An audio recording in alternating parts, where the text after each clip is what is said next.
بندہ عشاء کی نماز باجماعت ادا نہیں کرتا تو کیا وہ وتر جماعت کے ساتھ پڑھ سکتا ہے یا نہیں پڑھ سکتا؟ اور اکثر طور پہ لوگوں کو یہی بتایا جاتا ہے کہ وہ وتر بھی جماعت کے ساتھ نہ پڑھے۔ سب سے پہلی بات تو یہ ہے، یاد رکھیں، جو بندہ عشاء کی نماز جماعت کے ساتھ نہیں پڑھ سکا، وہ بعد میں آیا اور نماز تراویح ادا ہو رہی تھی، تو اب جو نماز تراویح ہے اس کا جو وقت ہے وہ عشاء کے فرائض کے بعد ہے، پہلے نہیں ہے۔ اگر کوئی بندہ آ کر نماز تراویح شروع کر دے گا اور فرض کو مؤخر کر دے گا، بعد میں پڑھے گا، تو وہ نماز تراویح نہیں پڑھ رہا، وہ نفل پڑھ رہا ہے، اضافی نفل، ویسے نفل پڑھ رہا ہے،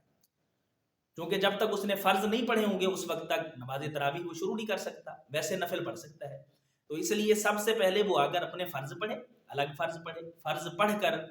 یا بندے کو پتہ ہے کہ میں لیٹ ہو گیا ہوں مسجد میں، اب نماز تراویح شروع ہوگی، تو گھر سے فرض پڑھ کر جائے اور پھر جا کر نماز تراویح میں شمولیت اختیار کرے، نماز تراویح جتنی پڑھ لی امام صاحب کے ساتھ پڑھ لے، اور جو وتر ہے وتر کی جماعت کو ترک نہ کرے، یہ یاد رکھیں۔ کچھ علماء کرام پہلے وہ اس لیے فتویٰ دیا کرتے تھے کہ پہلے لوگوں کے دلوں میں خوف خدا ہوتا تھا۔ ہمارے بھی استاد محترم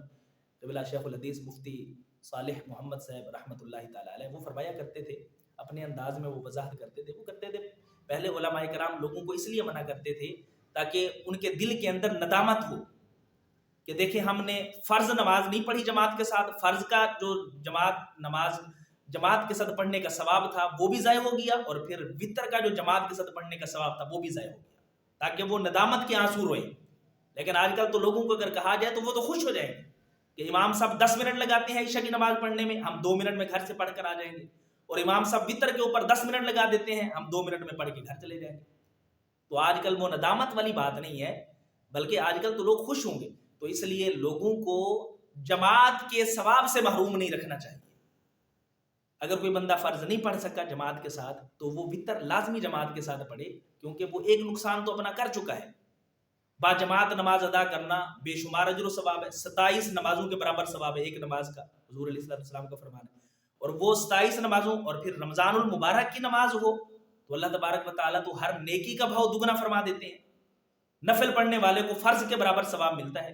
اور فرض پڑھنے والے کو 70 فرائض کے برابر ثواب ملتا ہے۔ یہ رمضان المبارک کا وہ مہینہ، وہ عظیم ساعتیں، وہ کھڑیاں ہیں۔ تو جو بندہ عشاء کے فرائض جماعت کے ساتھ نہیں پڑھ سکا